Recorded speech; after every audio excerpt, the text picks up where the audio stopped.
let's get on to when we're on defense here, because everybody loves talking about some of the players that the Seahawks have on offense. I guess they got a trio of really good receivers. They have a really good running back. They got a quarterback that I've heard can take a pretty good punch in the locker room. So, they have a lot of interesting players there overall. So, Seahawks versus the Giants when we're on defense here. So, first off, on the injury front there for you guys there. So, on our side, Drew Phillips got the calf injury, did not practice today. Adoree Jackson, same thing, did not practice with a calf injury as well. Brian Burns is got a groin injury. He's limited to practice, was there, though, today. The big comeback here, Matthew Adams, who I know might not seem like a big name on paper to come back there, but he's practiced for the first time coming off his quad injury after starting the season on the IR. This was the guy we acquired from the Browns in free agency there. Big special team guy. And a guy that you'll be hearing that name a few times there on special teams if he is active in the game. He's a guy that's all over the place in that. For whatever reason, there's some players that are just built for special teams and can't do squat on defense for the most part. He's one of those guys. It's honest truth. I mean, he's like a better version of Carter Coughlin, who's also out right now as well, obviously, but he's like a better version of Carter Coughlin there. He could be potentially the best special team player we have, obviously outside of kicker, punter kind of thing, their coverage guy there. On the Seahawks, again, they haven't listed anything as far as their injury report yet. So guys have to kind of keep an eye on that there. But they're definitely much healthier on offense than what they have been on defense. Defense has been where they had all their issues there. The big thing on the Seahawks, they're a very pass-heavy offense. They will pass, followed by some pass. It's insane how much this team's passing right now. 64.4% of the plays on offense are passes. That's the third highest in the league. They have a 72.33 completion percentage, second highest. They average 39.8 passes per game, which is the highest in the NFL. And they're averaging 280.1 passing yards per game, again, first in the NFL. Now, you can put a little bit of an asterisk on that because of the fact that Walker, their lead running back, has been out for 2 of the 4 games. Right. But he was in versus the Lions, and Geno still put up 56 passes. So you can say it's a possibility that's partially the problem. But based on last week, I would say that's probably not the problem. That's just what they've decided to do on their offensive side of the ball there. That when you're playing from behind, you kind of have to chuck the rock a lot more. Well, yeah, I mean, that one game, yeah, but that was their only loss they've had in the season. So, but yeah, 59 passes is absolutely insane. That's like 2 games put together, or like, Daniel Jones' entire season in 23. But, it's just, it's crazy. It's just, I know. I mean, I can't help it. Well, they got 3 good receivers, so they're going to throw it, right? I mean, 3 big ones. So, I mean, Geno's got 1,182 yards in the season, 4 touchdowns, 4 interceptions, and a 91.2 passer rating. So we know that occasionally he's forgetting what team he plays for and throwing to the wrong team. When you got a 4-to-4 ratio, that's not the best in the world, guys.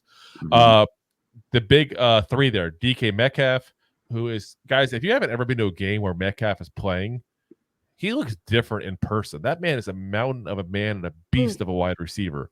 Like, I got to see him at the Pro Bowl last year. I went there in Orlando, and I'm telling you, he was like, he's the size of a linebacker. It's crazy how big this guy is in person when you see him. 24 catches, 366 yards, 2 touchdowns on the season. A guy that Rob and I were huge on coming out of the draft there last year, Jaxon Smith-Njigba, who we said was going to be the best wide receiver by far in this draft, and then obviously got put in the corner there and kind of forgotten about a little last year because he went to a team that has some really good receivers. Well, now he's got 25 catches, which leads the team. 266 yards now in his second season, playing out of the slot position primarily. And he's actually passed, at least volume-wise, Tyler Lockett as the second receiver on the squad now. Lockett's got 18 catches, 199 yards, and 1 touchdown. Lockett's the guy that actually is in the last year of his deal, will probably be moving on at the end of the season because they also have to try to re-sign Geno Smith and needs some money to do that. So, Smith-Njigba is having a fun role of trying to develop into that second receiver while the guy who's supposed to be the second receiver is still there.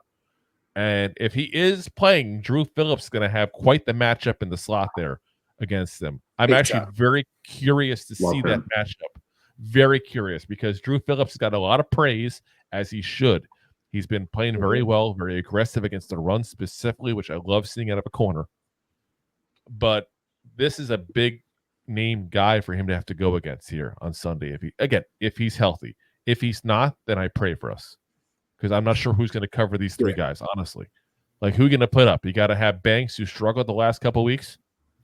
He's going to probably go against DK Metcalf. And Metcalf, to be honest, is a much better player than he is. He needs help. I know. Like, we're all making the same face right now. Like, that's not good. Like, Cooper looked really bad week 3 going into that game. He had 30 yards receiving in the first 2 games combined or something like that? Like, absolutely nothing. He looked like an all-pro against Banks. CeeDee Lamb didn't do a lot of volume, but he had that one move where he made that double move on him at that point, and Tyler Nubin came down and went to the wrong spot and didn't provide the right help for Banks either. So it kind of goes on both those guys.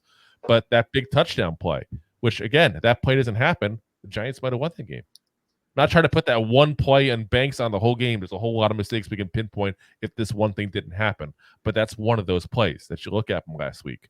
You got McLeod back at that point. You got Flott. I mean, that may be your trio that you're going to have this week going against these guys.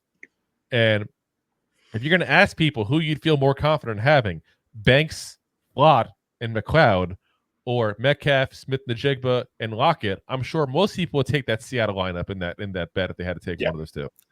You give me two of those three in Seattle, I feel more confident. Yeah. That's a little scary of a matchup there. I mean, even if you put Phillips in and Adoree Jackson, I'm still a little scared for that matchup. They have a really good trio of receivers. They have 2 guys also that will get involved with the passing game, or not as much. Zach Charbonnet, the backup running back, who's also had to be their starting running back a couple times this season because of injuries, and tight end Noah Fant. Both of I don't want to get the full exact. They just a couple catches a game. It's what they're the kind of guys. On the offensive line, Charles Cross has really developed this season into being a good left tackle. He got an 84.3 PFF grade on the season so far. Really, like I said, a really improved season here for him so far to start. The rest of the line hasn't been the best. And I spent some time today because I do my day off and a little cleaning around the house and all. The good husband things, keep the wife, happy wife, happy life. And she's like, smart man. But I was listening to, and I always try to do this before we do our show on previews, and I was listening to podcasters that do the Seahawks specifically. And I'm telling you guys, when you listen to these guys talk about their offensive line, it's like we're talking about the Giants' offensive line the last couple of years. They love Cross. They have a lot of faith in Cross. The rest of it, not so good. No. Especially on the right side of the line. That's the Achilles heel in this line. And I really want to see if we're going to do something creative to specifically attack that. Avoid, for lack of a better term, because that's what we're going to be doing, avoid Charles Cross as best you can and throw everything good in the kitchen sink at the right side. Their guard, Anthony Bradford, has a 43.3 PFF grade. And their right tackle, Stone Forsythe, has a 49 PFF grade. Like I said, guys, we're all Giants fans. We remember those numbers. Those are the numbers we've had for players that played for us for how many years? That's like an offensive line for the Giants. For once, we can be the team that plays the crappy offensive line. How great does that sound? The roles are reversed. The fortunes are upon us. It is time there. So, yeah, I mean, and Burns has got to show up, guys. Like, I hate to say, people are like, oh, like there's nuances to this thing and this. No, I'm sorry. You're getting paid $30 million a year. I know that's not a fault of yours, but it's like, we're going to do a little Uncle Ben here at that point. Okay. With great paychecks comes big responsibility. Okay. Like that's what we're down to. You wanted to get paid. It wasn't like you were like, oh, just what do you think I'm worth? No, he came out and publicly said multiple times, I want $30 million a year. I'm a top talent in this league. I'm a top pass rusher. I don't know about y'all, but I haven't seen it. I have not seen it. And we said when the trade was made, I loved the trade. We didn't give up a lot for him. I didn't love the contract. He's not a $30 million pass rusher. He's not. And unfortunately now we're in a position where we're paid him as such. He has to perform as such. Whether fair or not, you asked for it. We're gonna ask for that production back now, and this is the kind of game you're gonna need him on, because if Geno Smith is able to sit behind that pocket and do what he got to do, we're going to be in for a long day, guys, because he's looked really good this season. And it sounds weird still in year 3 of Geno Smith's resurgence to say Geno Smith looks really good. But I'm telling you, in Seattle, they are loving them some Geno Smith right now. Like they're saying, point blank, I don't care what it takes. Do the extension now. Re-sign him. Just figure it out right now. Don't even let this go to the bottom line. He's the best player in the team, they say. That's how much love Geno Smith has right now from the people in Seattle. I'll tell you, the Locked On Seahawks people, they love him. They love them some Geno right now. Like I have. It's like, weird. wow. I guess being a Giant fan, we haven't loved the quarterback since Eli left. And even then, let's be honest, they didn't love him that much when he was there. There's a lot of people that hated him then too. I mean, also if you're in a Giants fan, you're in a Giants market, so you hear about Geno Smith when he was drafted and all the nonsense he went through, but now he's on the Eugene Smith train, just chugging along through Seattle. Yeah. So real quick on their running game here. So Kenneth Walker the third, Esquire, because I feel like saying Esquire after that. And you put your third, I have to call you Esquire at the end. Only played in 2 games so far this year. 32 carries, 182 yards, 5.7 yard per carry average, 4 touchdowns. That's pretty damn impressive to get in 2 games, guys. Zach Charbonnet, who has the most alcoholic name in the NFL, 42 carries on the season, 156 yards, 3.7 yards per carry, 3 touchdowns. He's a solid backup. They have a solid 1-2 punch. They really do. 3.7 yards per carry, again, doesn't sound very impressive. But when you put it the fact that for 2 of those games, instead of being the change of pace back, he was the back. And he's not good enough to be the back, but he's a good change of pace. It's a good 1-2 punch, guys. But they don't rush very often. We talked about it. They run. They literally pass twice as often as they throw. I'm sorry, but run pass twice as often as they run. But what they also do is they score touchdowns twice as often from the run game as they do pass, which is interesting. So when it gets down to the goal line, that's what they're doing. They're going ahead and they're running the ball right into the end zone. And what's weird is, as bad as the Giants defense has been against the run this year, guys, that's the one area we've done well on. We literally lead the league in something. Who would have thought the Giants lead the league in something positive? Positive. Not interceptions. Allowing just 0.3 rushing touchdowns per game, which is best in the NFL. Wow.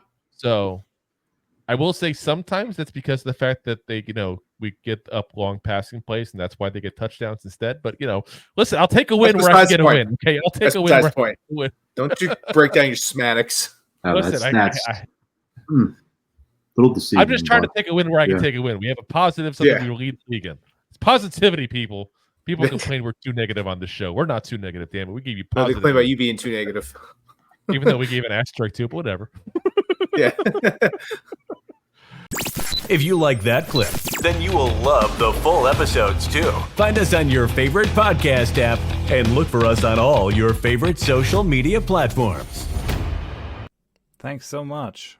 Please, I'm begging you.